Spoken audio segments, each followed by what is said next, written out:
Shalom, guys. Welcome back to another episode here at YASHAV Ministry with Casa Yara. Thank you again for being there. Like I always say, if you like the content that we have on our channel, like and subscribe. If you have any questions, comments, concerns, put it on the comment section down below. So we're going to continue with the weekly Torah portion. This week's Torah portion is Bo, and it's in Exodus chapter 10. And it's the continuation of this interaction with Moses and Pharaoh, right? And this battle of who is the one in control, who is the one that has the power and the ability to maintain order and peace. And so Pharaoh is responsible for that. He is dependent on understanding that he is the one that has to maintain Egypt's order, justice, and right now his whole kingdom is crumbling. And so we will continue that and we'll elaborate. So let's get to it. So like I said, this week's Torah portion is Exodus.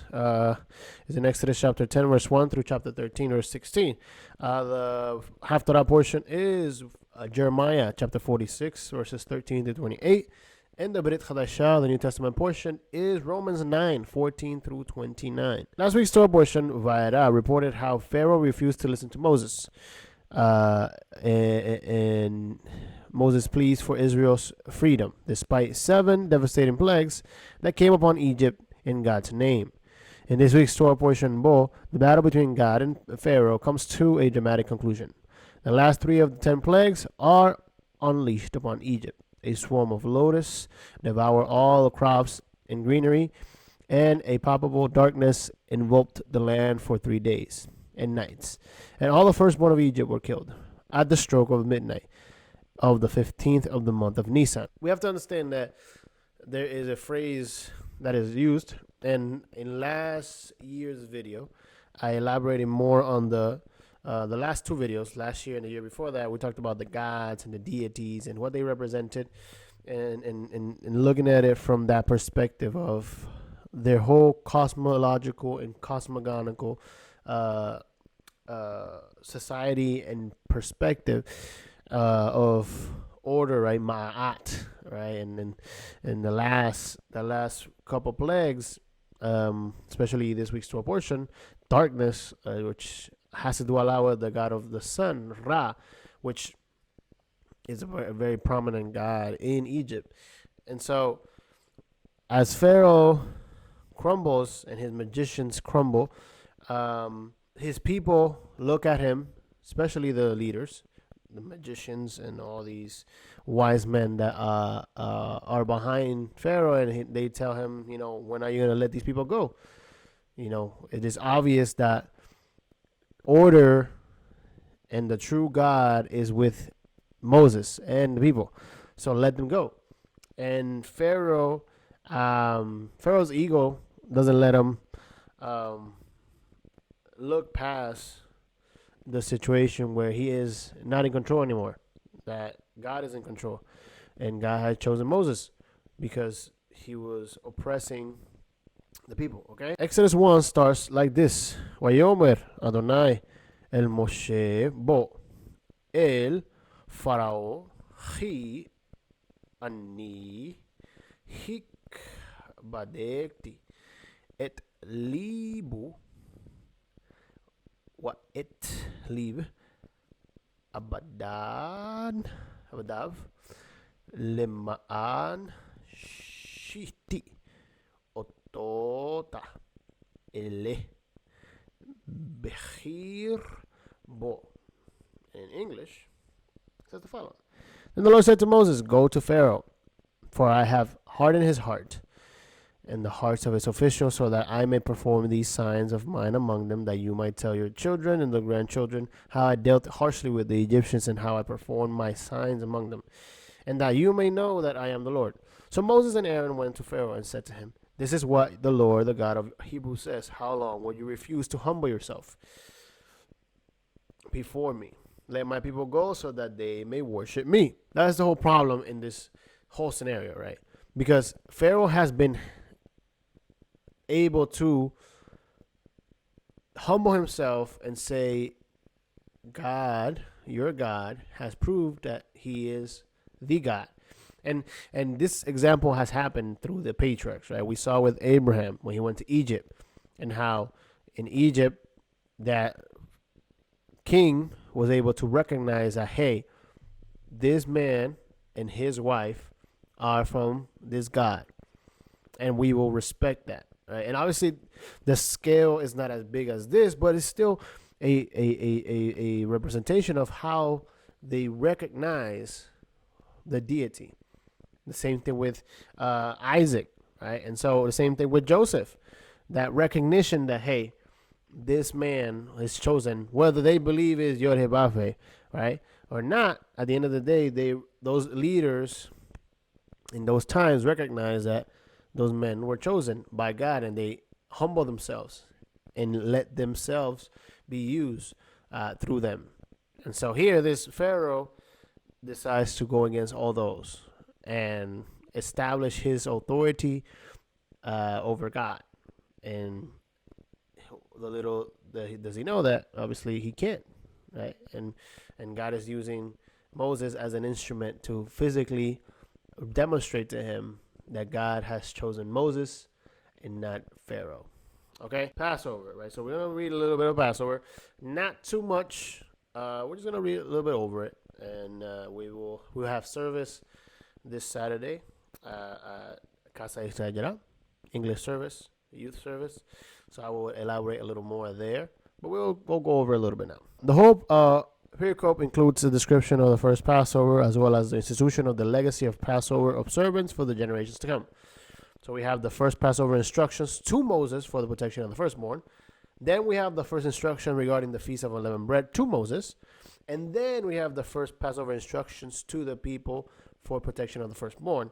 And then we have the first historical Passover Unleavened Bread event, the perpetual Passover ordinance to Moses, and the perpetual Feast of Unleavened Bread and ordinances to Moses, and the perpetual firstborn ordinances to the people. Okay, so this is what we have in this Torah portion when it comes to the Passover, right? So this is where it's implemented, this is where it's enacted, and this is what changes the dynamic of Israel, because everything from now on is remembering this moment in time in where God fulfilled his promise to the patriarchs. Okay? So this is a representation of God being true to his word and to what he promised to Father Abraham, Isaac, and Jacob. Okay? And so any reading of the accounts of the major festivals in the Old Testament suggests that at least some of them were originally harvest festivals that are historicized, that is given an association with some historical event, thereafter tied to the event, though often retain some of the original harvest associations.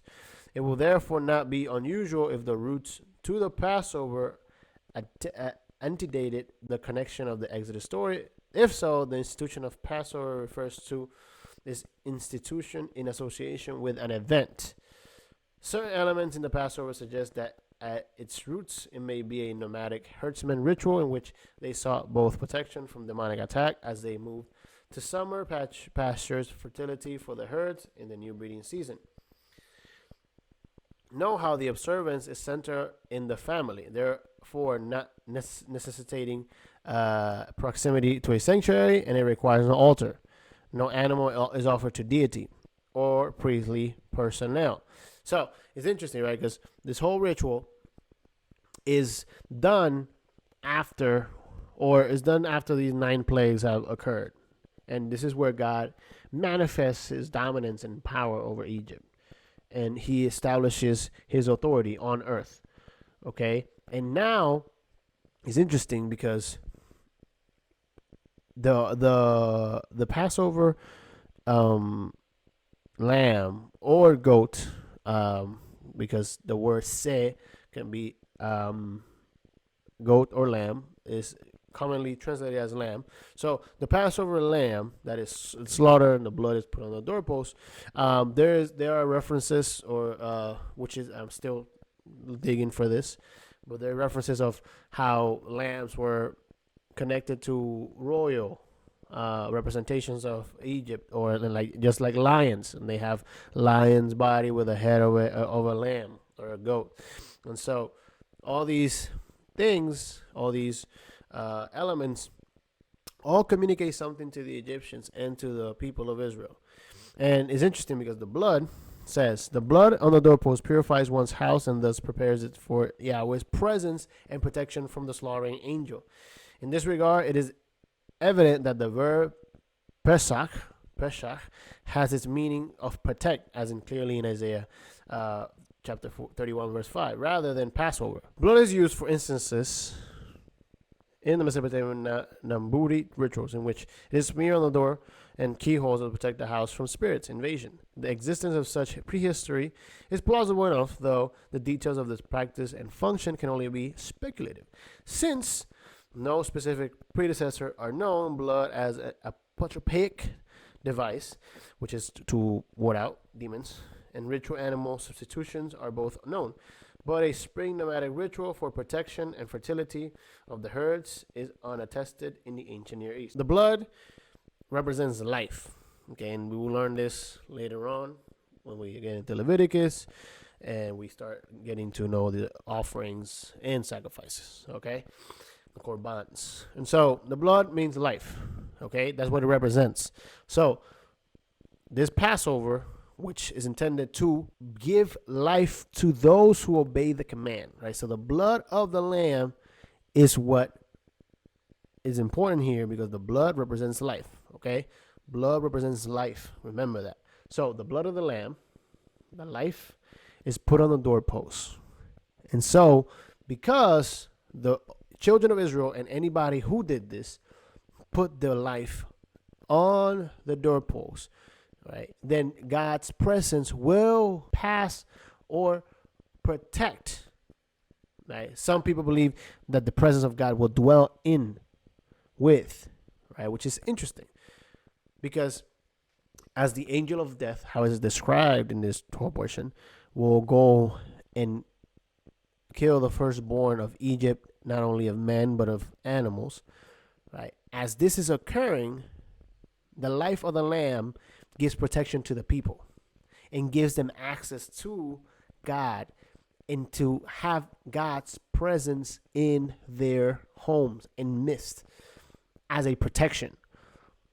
So in the midst of death and chaos, the blood of the lamb, which represents life, is put on the doorpost to protect and cover and give access to Adonai to pass over into the home.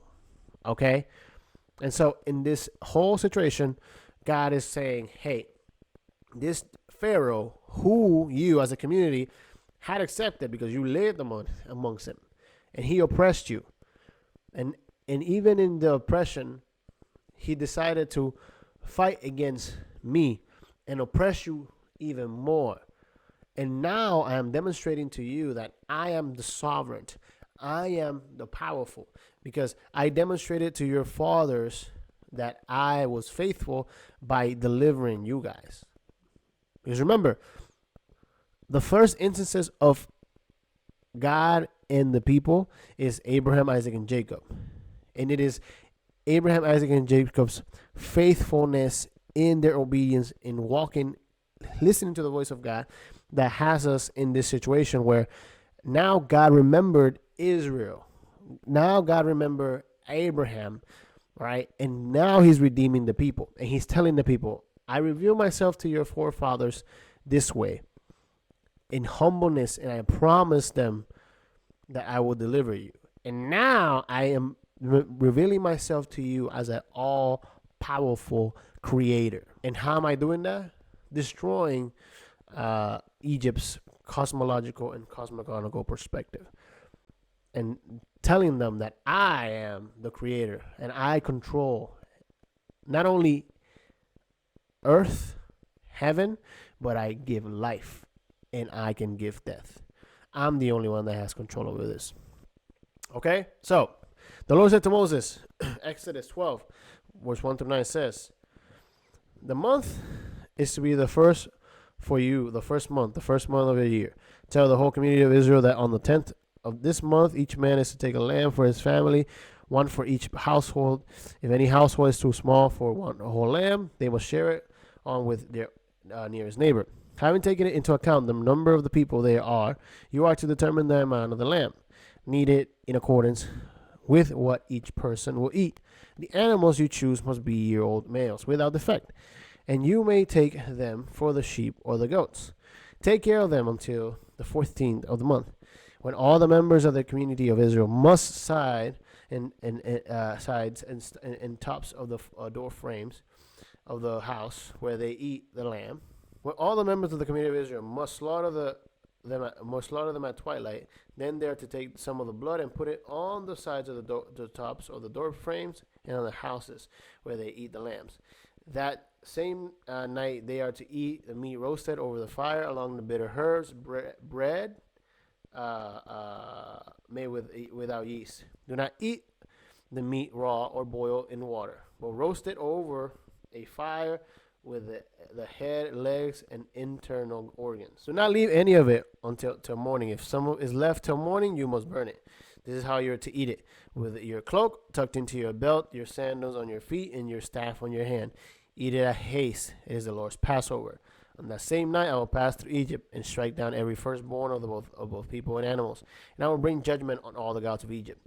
I am the Lord. The blood will be a sign for you on your houses where you are. And when I see the blood, I will pass over you, and no destructive plague will touch you when I strike Egypt. This is the day you are to commemorate. For generations to come, you shall celebrate it as a festival to the Lord, a lasting ordinance for 7 days. You are to eat bread without yeast. And on the first day, remove the yeast from your houses. For whoever eats anything with yeast in it from the first day through the seventh must be cut off from Israel.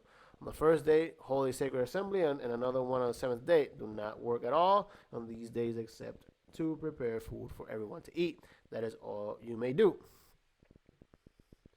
Obey these instructions as a lasting ordinance for you and your descendants. And when you enter the land the Lord will give you as a promise, observe the ceremony. And when your children ask you, what does this ceremony mean to you? Then tell them, it is a Passover sacrifice to the Lord who passed over the houses of the Israelites in Egypt and spared our homes when he struck down the Egyptians. Then the people bowed down and worshipped. The Israelites did just as it commanded Moses and Aaron. At midnight the Lord struck down all the firstborn of Egypt, from the firstborn of Pharaoh, who sat on the throne, to the firstborn of the prisoner who was in the dungeon, and the firstborn of the livestock as well. Pharaoh and all his officials, all the Egyptians, got up during the night, and there was a loud wailing in Egypt, for there was not a house without someone dead. The consequences of Pharaoh are prominent and are very important for us to understand and learn from. Because even though we see ourselves as Israel and see ourselves as the chosen and redeemed people, which we are through Yeshua, we have to understand that the representation of Pharaoh is his ego and his stubbornness to not heed to God's voice and God's presence.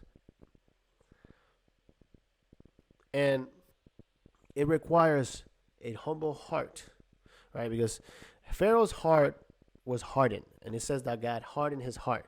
And like I explained, you can see the video from last year, which I explained a little more. You can see it both. You can see it two ways. You can see it as Pharaoh's anger and jealousy and resentment towards Moses being the image of God and representing God in destroying Egypt, and that not sitting well with him, because you become this all-powerful man called Pharaoh, and you think you are the son of God, the son of the sun, all right? And you dominate, and you have all these gods, this pantheon of gods to your disposal, and all of them are struck down in your cosmological perspective, and is all through a man with a staff, which represented royalty. So you have that option, and you also have the cultural option, which Ma'at is judging him because he's supposed to maintain order and structure and justice, and he's not doing that. He's being oppressive, he's being unjust, and his heart was so heavy. So in the judgment of Ma'at, and when Ma'at put her little feather on the weight, Pharaoh's heart was so hard, so heavy, because God had judged them according to his own structure. So the only ones that can get in the way of God's presence either coming or leaving is us. We have that ability. We have the ability that we can have the blood cover us.